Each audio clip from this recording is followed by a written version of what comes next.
Zakat itu rukun Islam. Ya. Dan zakat ini sebenarnya kemanfaatannya untuk manusia itu. Allah tidak butuh zakatnya manusia. Innallaha ghani. Allah kaya raya. Sampean enggak zakat, Allah enggak rugi apa-apa. Ya, jadi orang yang zakat itu sebenarnya yang untung siapa? Dia sendiri yang zakat. Apa keuntungannya orang zakat?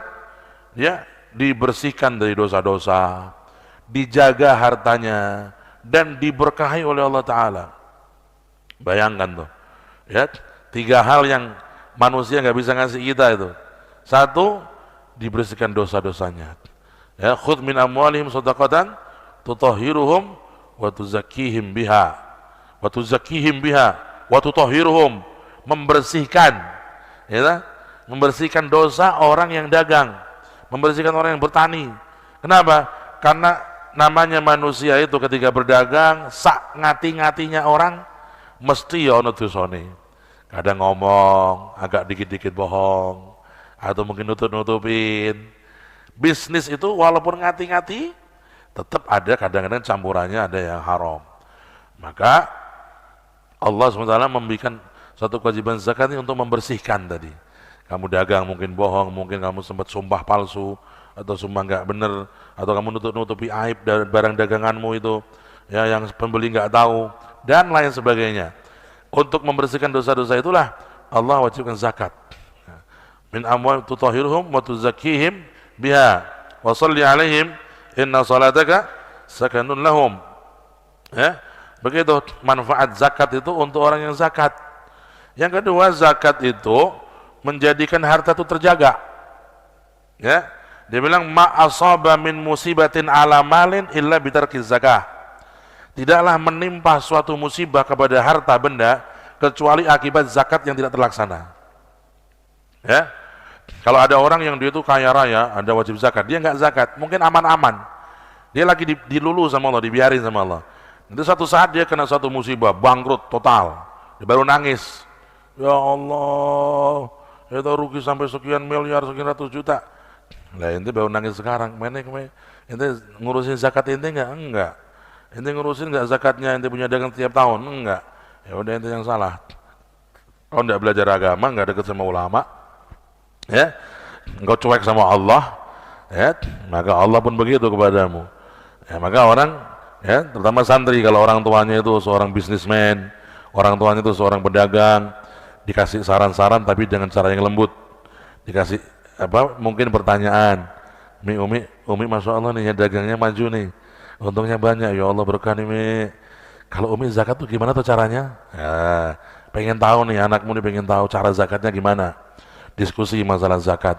Kalau mau sayang orang tuamu, ya, dan mereka itu orang-orang pengusaha, berikan saran untuk menjaga zakat. Karena kalau mereka menjaga zakat, harta mereka pasti terjaga. Ya, faqad qala Nabi sallallahu alaihi wasallam, hassinu amwalakum bizzakah wa dawu mardakum bis sadaqah. Hassinu amwalakum bizzakah wa dawu mardakum bis sadaqah. Bentengi harta bendamu dengan zakat dan sembuhkan orang yang sakit di keluargamu dengan sedekah. Ya, bentengi hartamu dengan zakat dan sembuhkan orang yang sakit dari keluargamu dengan sedekah. Kalau di keluargamu sakit lagi mendera nih, ibunya sakit, ayahnya sakit, anaknya sakit, sampai mbahnya, sampai cucunya, kulluh mardo, ya, nah, ini sedekahnya kurang nih, ya, bikin bungkusan sembako 100 kasih anak yatim, biniyati daf'il bala, itu cepat nanti Allah ngangkat penyakit tuh, ya, penyakit datang Allah yang mendatangkan, yang mengangkat siapa? Yang ngangkat Allah. Wa idza maridtu fa huwa yashfin. Kalau aku sakit, Allah yang Maha menyembuhkan. Ya, 1000 dokter kalau mau menyembuhkan ente, kalau Allah nggak kasih sembuh, apa bisa sembuh? Ya, maafi. Gitu. Begitu. Ya, emang sedekah itu termasuk tolak bala. Satu orang katanya kena penyakit mata, matanya tiba-tiba rabun, nggak bisa ngelihat, kabur. Yang lihat apa-apa itu nggak bisa. Datang sama syekh, nggak lihat syekh, saya punya mata ini sakit, sudah ke tabib, sudah ke dokter, macam-macam usaha udah nggak bisa. Kata syekh, kamu pernah nggak membuat sumur untuk masyarakat? Sumur wakaf untuk masyarakat. Belum pernah, ente bikin. Kata si orang alim tadi, bikin. Manut dia, ikut sama orang alim tadi. Dia bikin sumur wakaf untuk muslimin, untuk masyarakat. Ya. Selesai bikin sumur wakaf, malamnya dia kedatangan satu mimpi, satu orang mengusap matanya atau meniup. Pagi harinya bangun, matanya sembuh total dan hilang semua penyakit matanya. Wa idza maridtu fa huwa yashfin. Allah mampu mengobati manusia yang sakit baik dengan sebab maupun tanpa sebab. Bukan syarat Allah menyembuhkan manusia itu dengan sebab. Allah bisa, memang hukum aslinya pakai sebab. Wa ja'alna likulli syai'in sababa. Lah ini sedekah bukan sebab. Sedekah ini kan sebab. Ya, begitu. Itu dulu Habib Ahmad Al-Munawar, kakaknya Habib Hasan, Allah yarhamu. Itu Habib Ahmad, kakaknya Habib Hasan, Masya Allah, orang yang sangat perhatian kepada pesantren. Gitu. Beliau dulu waktu awal-awal pondok kita baru merintis pondok, baru 1 bulan itu. Pesantren kita jalan, pesantren baru 1 bulan. Habib Ahmad, Allah yarham, kakaknya Habib Hasan paling tua, datang ke pesantren, ngeliatin pondok. Ya, kita lagi ngaji Quran, beliaunya keliling, bukan pondok sini, pondok yang lama. Ya, pesantren yang lama itu, gedung yang lama. Habib Ahmad itu subhanallah keliling beliau tuh siang-siang tuh. Kita lagi baca Quran sama santri, tadarus, keliling lihat gedung, lihat macam-macam. Ya, beliau itu menyemangati kita, menyemangati saudara-saudara beliau. Ya, ini pondok harus kita jadikan manfaat untuk pemuda-pemuda pencari ilmu. Bukan hanya sekup Indonesia, sekup internasional, kata Habib Ahmad. Ya, jadi begitu. Itu Habib Ahmad cerita, ada satu orang suami laki-laki, suaminya itu istrinya sakit, koma itu udah mau mati dah. Tim dokter tuh 7 orang angkat tangan semua. Pak, ini istri bapak ini kami nggak bisa nolong, nggak bisa bantuin dah. Jantungnya sudah error, paru-parunya udah jebol, ini punya ginjal lagi, darahnya ini, kolesterolnya, walhasil kata dokter kami angkat tangan. Sampai ada yang dokter bilang, kelihatannya kalau saya boleh ngomong Pak, mungkin malam ini sudah nggak ada itu istri bapak itu. Dengar dari dokter, ya kalau istrinya mungkin malam ini meninggal, sehari 2 hari ini mungkin meninggal istri bapak itu. Udah secara medis nggak bisa dibantu, nggak bisa ditolong. Ya, ilmu medis, ya mereka punya hak untuk menyampaikan ilmu mereka. Ya, itu profesional. Ya, tapi seorang mukmin punya Allah. Mukmin itu punya Allah. Kalau ada manusia ngomong, ente punya Allah enggak? Punya. Ya, itu kembali kepada Allah. Ya, apalagi urusan hidup mati itu. Ya, telepon sama Habib Ahmad tuh, telepon. Gini. Kata Habib Ahmad, emang kamu tuh nggak punya Allah? Iya punya Bib, tapi ini istri mau mati Bib. Ya, lah kamu yakin gak sama Allah? Iya yakin Bib sama Allah, tapi istri mau mati ini Bib.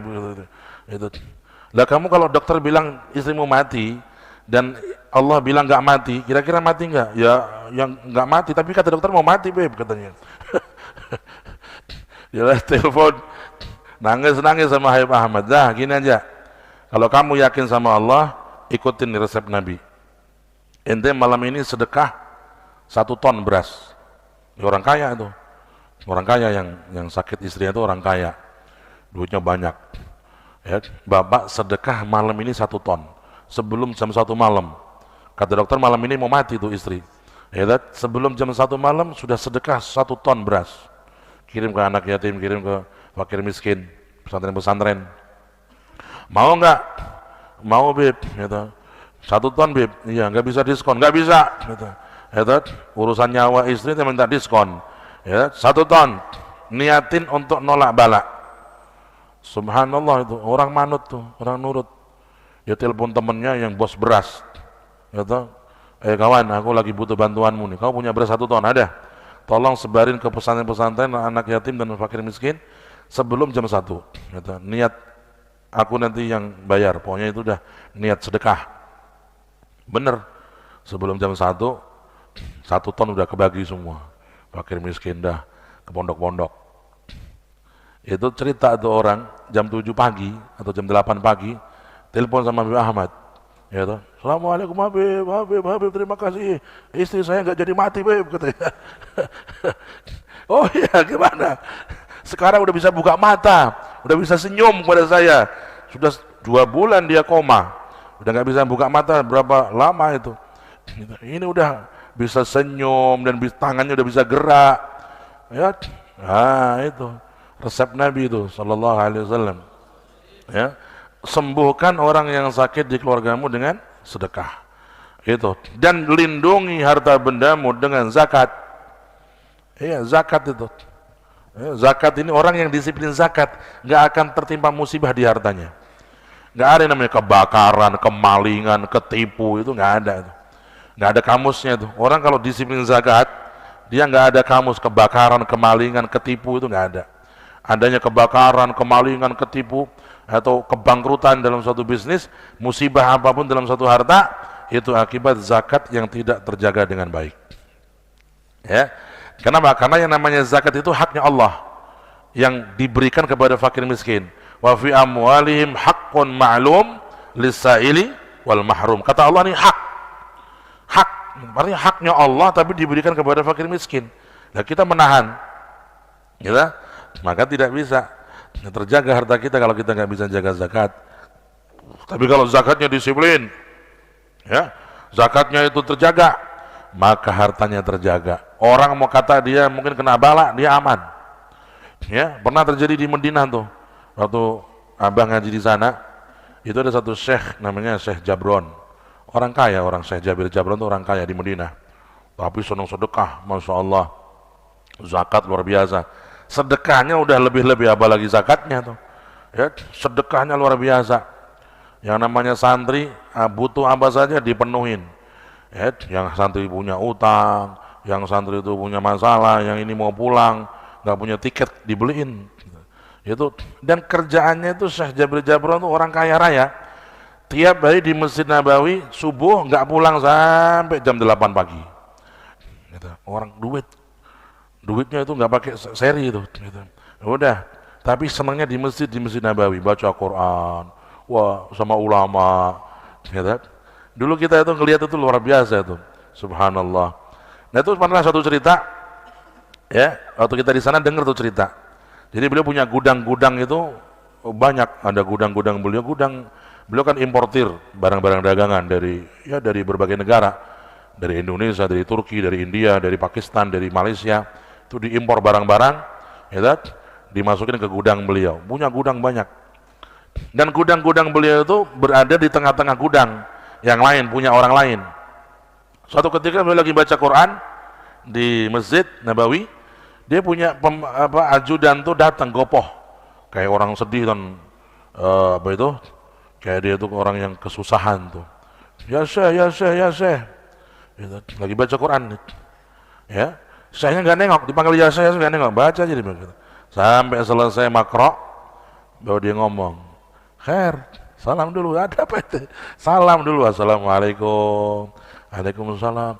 Muskilah, ada hal yang repot. Khair, maafi, sir. Nggak ada yang repot. Ya, khair, salam dulu. Apa kabar? Bakhair nanti, bakhair. Bakhair ya Syekh. Ini ada muskilah. Muskilah apa? Gudangnya antum kebakaran. Kebakaran. Gudang kebakaran. Iya kebakaran. Bener. Iya bener. Lah, nggak bener. Kata Syekh nggak bener. Nggak mungkin gudang saya kebakaran. Nggak kebakaran, kata dia.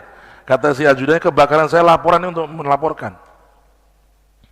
Antum cek dulu. Gitu. Sudah bener, saya sudah ke sana, Syekh. Gitu. Saya sudah ke sana. Enggak, ente cek dulu. Ya, antum udah ke sana? Enggak, ana belum jadwalnya keluar nih. Ini baru jam 6:30 nih. Ya, ngaji sampai jam 8 jadwal ngaji. Gitu, ente sendiri sana. Ya, itu orang-orang yang tadi itu rijalun la tulhihim tijaratun wala bai'un an dzikrillah wa iqamis shalah wa ita'iz zakah. Itu yang namanya rijal sejati itu, kata saya. Rijal bukan orang yang punya zakar tok. Hatta sapi punya itu. Rijal itu kalau ukurannya cuma zakar, sapi, kambing punya zakar. Nah, betul. Hatta fasikin, kafirin punya zakar. Terus bedanya sama kita apa? Ya, rijal yang sejati kata Allah itu dalam Al-Quran. Rijalun la tulhihim tijaratun wala bay'un an dzikrillah. Ya, yang namanya rijal sejati itu mereka berbisnis tapi nggak pernah lupa dari Allah, nggak pernah lupa dari salat, nggak pernah lupa dari zakat, nggak pernah lupa dari wiridnya, Qur'annya, salat jamaahnya. Ada rijal. Ya. Dan bukan syaratnya orang waliullah itu nggak dagang. Waliullah banyak yang dagang. Tuh Imam Abu Hanifah itu waliullah dan dagang bisnis. Ya, tapi berdagang dengan ketakwaan. Imam Abu Hanifah. Wa kana Abdullah bin Mubarak waliullah, muhaddits, miliarder yang belum pernah tertandingi setelah zaman Sayyidina Utsman. Miliarder, tiap tahun menghajikan orang 1.000. Pakai duitnya dia, bukan orang urunan, enggak, pakai duitnya dia. Dihajikan orang ulama-ulama 1.000 orang per tahun oleh Abdullah bin Mubarak radhiyallahu anhu. Ya, kaya raya, tapi waliullah. Ya, waliullah tapi juga berdagang. Ini Abdullah bin Mubarak. Itu Imam Abu Hanifah begitu. Dan ulama-ulama yang lain, ya, banyak. Ya, jadi jangan diartikan orang yang namanya ulama, wali itu nggak boleh dia dagang. Boleh dagang, tapi di dalam berdagang mereka itu mereka bertakwa. Di dalam dagang mereka itu mereka nggak ketinggalan sholat jamaah. Ya, di dalam dagang mereka itu mereka nggak lupa wirid. Ada wirid pagi, wirid malam, ada sholat jamaah, terjaga. Kalau bisa, rijal ente. Rijal di sisi Allah rijal. Ya, lihat. Al-Quran mengatakan rijal itu ada 3 macam. Ya, yang namanya rijal itu di Al-Quran ada 3. Pertama, fihi rijalun yuhibbuna an yatatahharu wallahu yuhibbul mutahhirin. Yaitu ketika Allah mensifati ahli Quba. Fihi rijalun yuhibbuna an yatatahharu. Ya, di Quba itu, ya, masjid pertama yang dibangun Nabi namanya Masjid Quba. Allah memuji Masjid Quba. Ya, apa kata Allah? La masjidun ussis 'ala taqwa min awwal yaumin ahaqqu an taquma fihi rijalun yuhibbuna an yatatahharu. Di Masjid Quba itu ada orang-orang hebat, rijal. Apa amalnya? Yuhibbuna an yatatahharu. Mereka itu sedang asik untuk membersihkan diri mereka. Ya, ingin membersihkan diri mereka dari syirik, dari hubbud dunya, dari hubbus syahawat, memerdekakan diri mereka dari selain Allah, kepingin menjadi orang yang bersih, yatatahharu. Kemudian wallahu yuhibbul mutahhirin.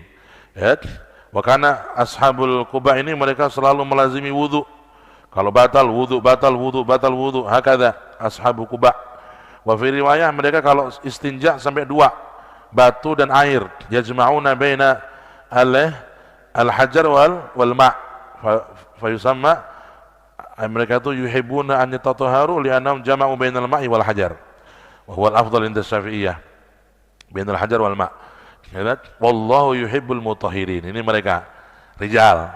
Rijal kedua tadi, rijalun la tulhihim tijaratun wala bay'un an dzikrillah. Yang terakhir di surat apa itu? Surat Al-Mu'minun. Rijalun sadaqu ma ahadullah alaih faminhum man qadha nahbah wa minhum man yantadhir wa ma baddalu tabdila. Yang namanya rijal, orang-orang sejati kepada Allah itu, orang-orang hebat sejati itu siapa? Orang yang dia apabila berjanji kepada Allah, dia sungguh-sungguh nggak akan dia mundur. Ya, dan janji ini, ya, ana janji, ana mau cari ilmu ya Rabb. Sungguh-sungguh dia dalam janjinya kepada Allah. Ana janji kalau sembuh dari sakit, ana mau nghafain Quran, maka dia melaksanakan janji kepada Allah dengan sungguh-sungguh. Nggak ada yang namanya pura-pura. Itu ada satu sahabat Nabi, saudaranya Sayyidina Anas, waktu dengar ayat ini, dia ngomong sama temannya, itu Al-Quran turun kepada Nabi, ayatnya begitu. Iya, rijalun sadaqu ma ahadullah alaih faminhum man qadha nahbah wa minhum man yantadhir wa ma baddalu tabdila. Ada orang-orang hebat yang mereka itu memenuhi janji kepada Allah. Ada yang sudah meninggal dunia mati syahid, dan ada yang nunggu giliran mau mati syahid, dan mereka enggak akan berubah dari niat mereka, janji mereka. Itu satu sahabat ngomong sama temennya, ya, ana dengar ayat itu, dengerin ya, ana kepingin mati syahid dalam peperangan, dan panah itu dari lawan, panah itu ngelawan itu memanah sampai ke leher ana sini, ana mati. Kata temannya, yang bener ente. Iya bener. Yakin, yakin. Ikut perang. Sampai dalam peperangan, dia dalam peperangan pertama, dia kembali dalam kondisi selamat. Oh, selamat. Dapat bagian uang, ghanimah. Itu dapat bagian nih, ghanimah. Dia bilang, afwan, ana bukan apa-apa. Ana sudah janji sama Allah, jihad, fisabilillah, kepengen kena panah di sini.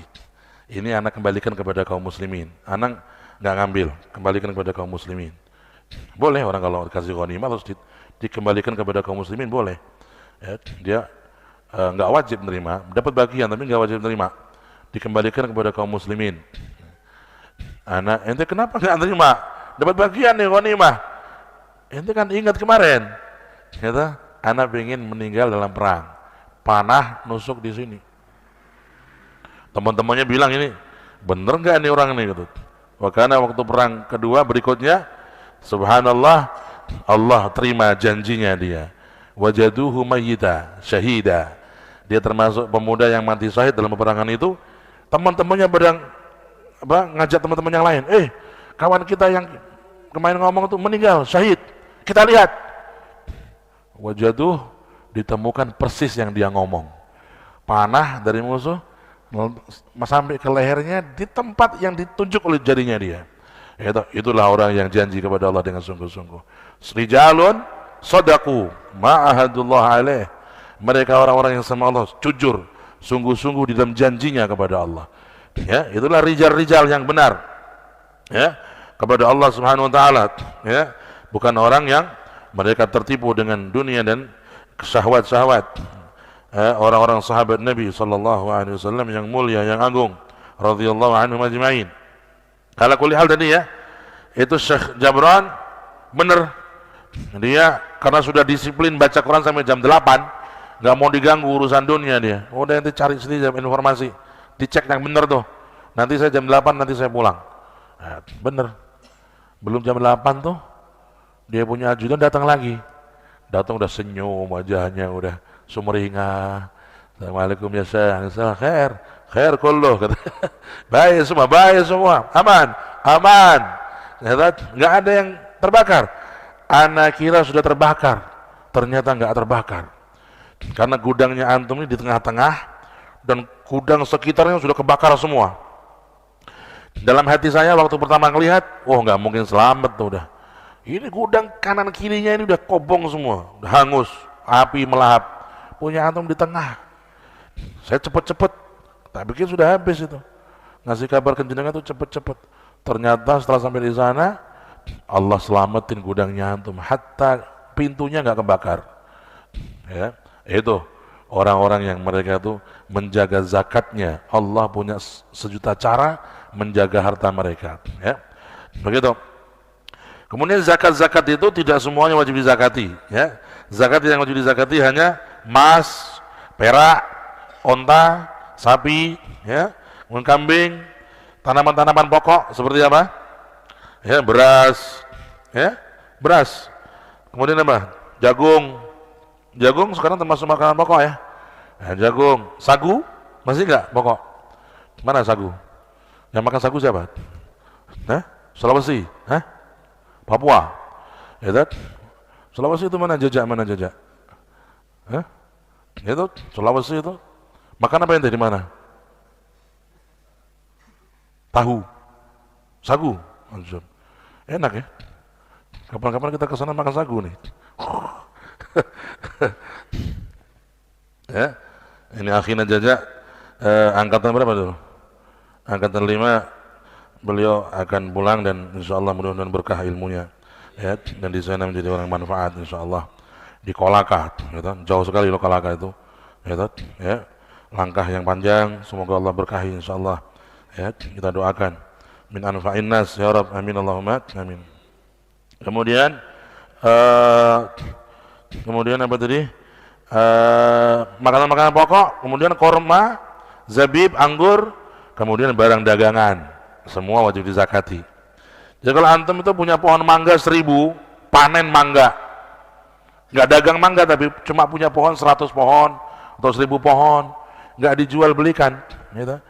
Ya panen, dijual, ya dijual waktu panen aja. Wajib zakat nggak? Nggak wajib zakat, karena ini nggak dagang mangga, hanya panen mangga, dijual hasil panennya, ya nggak wajib zakat. Ya, termasuk yang namanya apa? Sawit. Di kampungmu ada sawit? Mana itu? Sulawesi? Podo karo kae. Ente mana kotanya?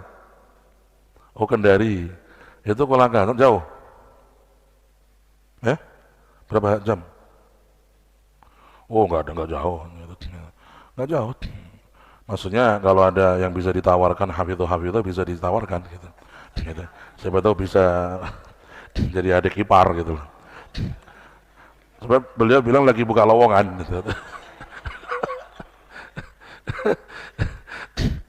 Iya.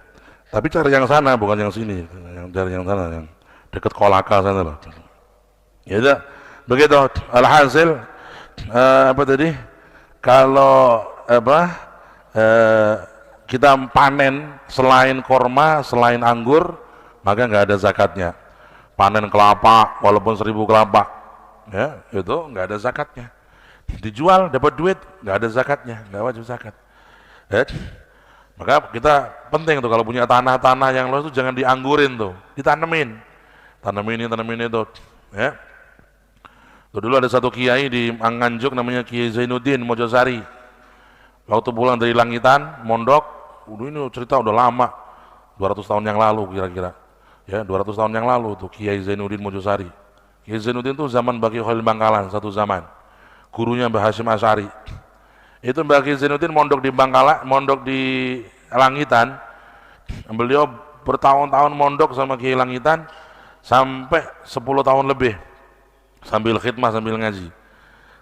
Sama Kiai Langitan sampai diambil menantu itu. Ya, kamu saya jadikan menantu untuk anak saya nikah, habis nikah suruh pulang. Ente sekarang waktunya pulang, berdakwah di kampungmu, di Nganjuk.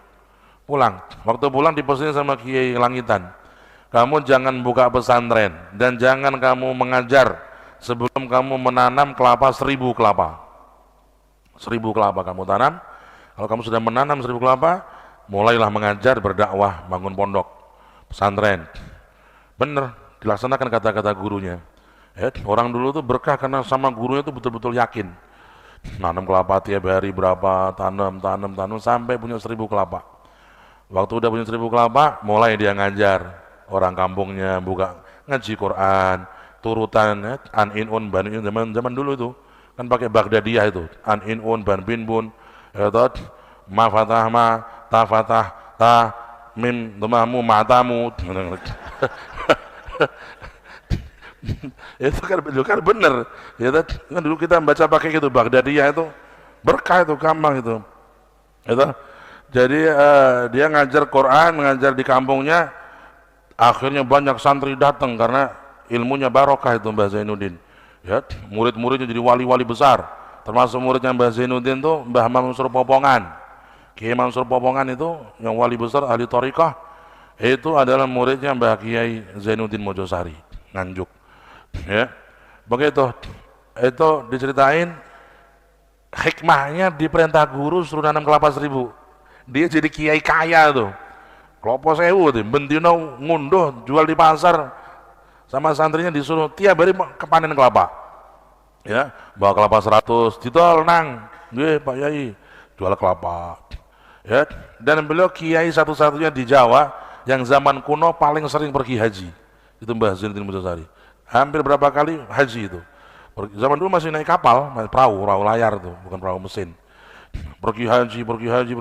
Dan umurnya panjang sampai 100 lebih. Ya, itu abahnya masih menangi, mengaji sama Mbah Zainuddin Mojosari itu. Bagi Abdul Wahid, masih pernah ngaji sama Mbah Zainuddin Mojosari hanya mungkin 1 tahun. Ya, masih menangi.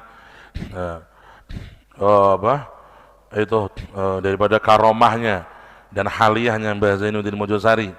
Alhasil, ya penting orang alim itu punya kemandirian ekonomi, supaya dia juga tidak mengharap pemberian orang, dan juga tidak tamak kepada pejabat, dan juga tidak tamak kepada pemberian, atau tidak mudah tertipu untuk menggunakan harta-harta yang tidak halal.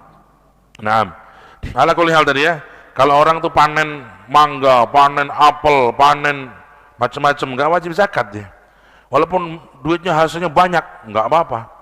Tapi kalau padi ada zakatnya, karena itu makanan pokok. Korma ada zakatnya, anggur ada zakatnya. Ya, begitu. Ya, yang tadi kata beliau, wa fi urudi tijarah. Tapi kalau orang berdagang nih, saya pedagang mangga. Gimana berdagang mangga? Beli dari petani, terus tak jual. Beli dari petani, tambah jual. Dagang namanya itu, wajib zakat. Apapun yang didagangkan, maka dia wajib zakat. Mau mangga, mau barang, mau mobil. Kalau sudah namanya dagang, wajib zakat. Nanti akan disebutkan nanti pasal-pasal berikutnya ya. Wa yustaratu fi wujubi zakat bulughun nisab fil jami'. Tapi zakat itu tidak serta-merta, hanya yang mencapai nisab. Apa nisab? Batasan minimal. Apa nisab? Batasan minimal. Kalau sudah pada batasan ini baru kamu zakat wajib. Kalau nggak sampai segini belum wajib zakat. Ya, namanya nisab. Wa kadza mudhiyul haul fi ghairil mu'asyarat. Sebagian benda zakat wajib dizakati ketika sekali panen langsung keluarkan zakat, nggak nunggu setahun. Yaitu apa? Mu'asyarat, tanaman pokok dizakati pada saat panen, bukan tahunan, saat panen. Begitu juga ma'din, yaitu emas dan perak pertambangan. Zakatnya pada saat menghasilkan pertambangan itu. Warikas dan barang temuan. Ini zakatnya pada saat langsung menemukan langsung zakat. Ya, tidak nunggu setahun. Adapun yang lain seperti perdagangan, binatang, ya, kemudian juga zakat pertumbuhan pertanian yang pokok tadi, itu disyaratkan untuk 1 tahun. Ya, zakatnya setahun sekali. Haul, setahun sekali. Ya, demikian penjelasan yang perlu dijelaskan. Barakallahu lana wa lakum fi hadhil ulum wal a'mal wa sallallahu ala sayyidina Muhammad wa alihi wasallam walhamdulillahi rabbil alamin. Fatihah.